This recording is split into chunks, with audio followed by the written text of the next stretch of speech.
Ustadz, sekiranya seorang itu sering melakukan dosa, dalam masa yang sama dia mohon ampun juga kepada Allah. Syarat taubat 3. Pertama, an-nadamu fil qalbi, menyesal dalam hati. Yang kedua, al-iqraru bil lisani, diucapkan dengan lidah, astaghfirullah. Agak panjang, astaghfirullahalazim. Lebih panjang, astaghfirullahalazim alladzi la ilaha illa huwal hayyul qayyum wa atubu ilaih. Lebih panjang, Allahumma anta rabbi la ilaha illa anta khalaqtani wa ana 'abduka wa ana 'ala 'ahdika wa wa'dika mastata'tu a'udzubika min syarri ma sana'tu abu laka bi ni'matika 'alayya wa abu bi dhanbi faghfir li fa innahu la yaghfiru dzunuba illa anta. Saya belum hafaz, gerak-gerakkan aja mulut. Menyesal dalam hati, ikrar dengan lisan. Yang ketiga, al-itmaru alla ya'uda ilaihi abadan, bertekad kuat tidak akan kembali kepada dosa. Orang yang lebih mendulukan istighfar di mulut daripada menyesal di hati, menyesal dulu baru mulut. Siapa yang mulutnya dulu beristighfar, belum ada menyesal di hati, kal mustahzi, seperti orang yang mengejek, mengolok-olok Allah SWT. Mudah-mudahan kita berubah di bulan haram, bulan Muharram, bulan mulia. Kita semuanya menyesal, istighfar, dan tak mengulangi lagi insyaallah. Amin ya rabbal.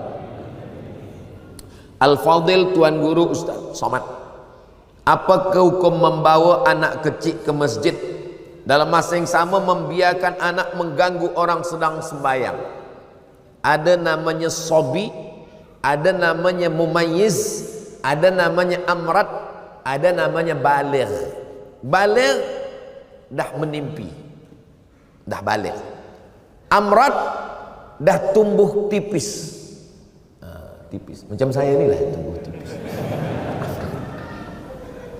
Mumayyiz sudah boleh membezakan mana makanan, mana kotoran. Sabi belum boleh membezakan. Jadi kalau budak kecil dia agak ribut, menjerit, kita katakan dia diam, ini mumayyiz. Tapi bila kita cakap gini, dia pula balik begini, itu sabi. Yang kita bawa ke masjid ni yang mumayyiz. Sebab yang sabi ni dia tak terkendali. Ayah dia takbiratul ihram, dia pun berkata game dah mula. Pak cik di samping ni, sebelah ni sembayang, dia letak cermin mata dia di bawah. Manakala ayah ni sembayang, budak ni berlari. Setiap budak ni berlari, pak cik ni kata dia takut terpijak. Lepas sembayang, assalam, tak sampai salam kiri, assalamualaikum, anak engkau ni. Jadi yang kita bawa ni yang mumayyiz. Yang sobi tak boleh kita bawa. Berapa umur mumayyiz ni? 4 tahun, 5 tahun. Tengok budak, berapa budak. Ada pula puan bercakap, saya Pak Ustaz, jangankan anak, laki saya pun belum mumayyiz lagi. Na'udzubillah. Apa hal ni? Ini. Jadi kita bawa. Nah, mumayyiz ni di mana sob dia? Budak yang mumayyiz belum akil baligh, dia sebenarnya tidak memutus saf kalau cukup 2 syarat. Jadi kalau ada orang sembahyang, dia letak anak dia di sebelah, sebenarnya budak ni tak memutus saf. 2 syarat. Syarat yang pertama, budak ni dah berkhitan.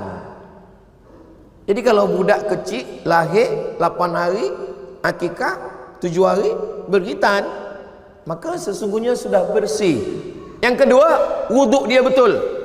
Kenapa budak-budak kecil kita larang? Budak kecil belakang, sebab dia tak cukup 2 syarat. Saya tengok budak kecil, budak tadika, dia ambil air, ambil mata dia je, kaki dia sipak-sipak air, ayah dia tak tengok. Yang kedua, budak kecil di tempat kita banyak belum berkhitan, dan tak mungkin pula ada satu security di pintu cek, dah ni kena hafal, ini belum, ini belakang. Macam mana kita tak tahu? Jadi sebab kita tak tahu budak ni wuduknya betul ke atau tidak, apakah dia ada berkhitan belum, maka untuk al-khuruju minal khilaf, supaya keluar daripada khilaf, budak kecil buatkan satu saf di belakang supaya tak putus saf belakang. Budak kecil. Tapi budak kecil ni kalau dia saf belakang meribut, tidak. Masjid tempat saya, Masjid Agung An-Nur namanya, budak kecil tenang. Saya tazkirah Ramadan, budak kecil tenang. Saya heran, kenapa budak kecil tenang? Rupanya di belakang ada satu bawa rotan. Apa sembahyang? Saya tanya. Oh, patut budak ni tak meribut. Engkau pukul? Tak ada Ustaz, kita tengok aja. Di muka Ustaz saya senyum, tapi muka budak ni. Ini tentang budak kecil. Kita bawa ke masjid. Kalau di masjid masih ada budak kecil, berbahagialah. Berarti apa? Masjid kita 20-30 tahun lagi tetap ada yang iktikaf kajian duha salat berjamaah. Allahu Akbar.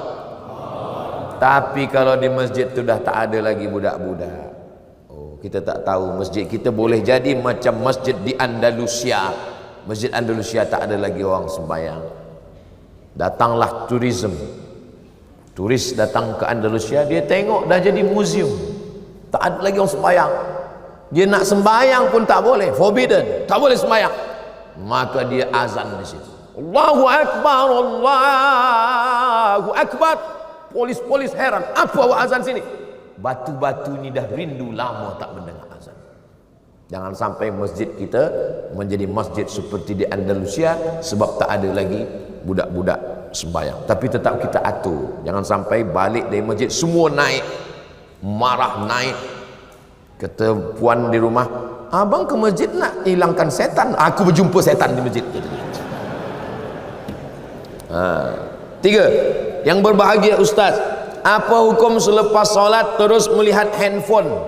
Assalamualaikum warahmatullahi, Assalamualaikum warahmatullahi. Bini aku suruh cepat balik. Ada orang tanya saya, Ustaz Somad, apa hukumnya lelaki takut pada isteri? Kata saya, lelaki yang takut pada isteri, nanti bila dia mati, dia tak kena azab kubur. Sebab apa? Sebab dia dah terlalu kena azab di dunia.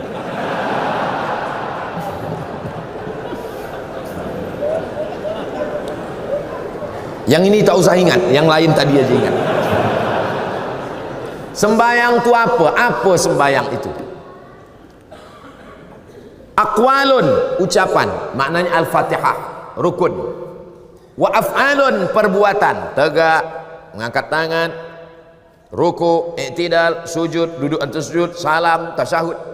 Mufattatahatun bitakbir, dibuka dengan takbiratul ihram. Wa muhtatamatun bitaslim, ditutup dengan salam. Itulah sembahyang. Assalamualaikum warahmatullahi, Assalamualaikum warahmatullahi. Sembahyang dah selesai. Tapi dia tak ikut sunnah. Sunnah paling elok doa. Bila doa yang paling afdal ya Rasulullah? Ba'dal maktubah, ba'dal faridah, selepas salat fardu berdoa, berzikir dulu. Astaghfirullahaladzim, subhanallah, subhanallah, subhanallah, alhamdulillah, alhamdulillah, Allahu Akbar, Allahu Akbar. Habis itu berdoa. Kenapa tak berzikir? Bila kita berzikir, malaikat-malaikat turun. Malaikat menengok orang berzikir, memanggil malaikat yang lain, halummu ila hajatikum, inilah yang kamu hajatkan, yang kamu cari-cari. Malaikat pun ikut berzikir dan mengaminkan doa. Doa kita itu pun diaminkan. Ad-da'i yang berdoa, wal mu'ammin yang mengaminkan, fil ajri sawa, balasannya sama, maka aminkan. Allahumma inna nas'aluka salamatan fid din, amin. Aminkan. Ini banyak sekarang tak mengaminkan. Bila ditanya, kenapa engkau tak aminkan doa imam? Imam tu minta hujan Ustaz. Saya berniaga ais krim,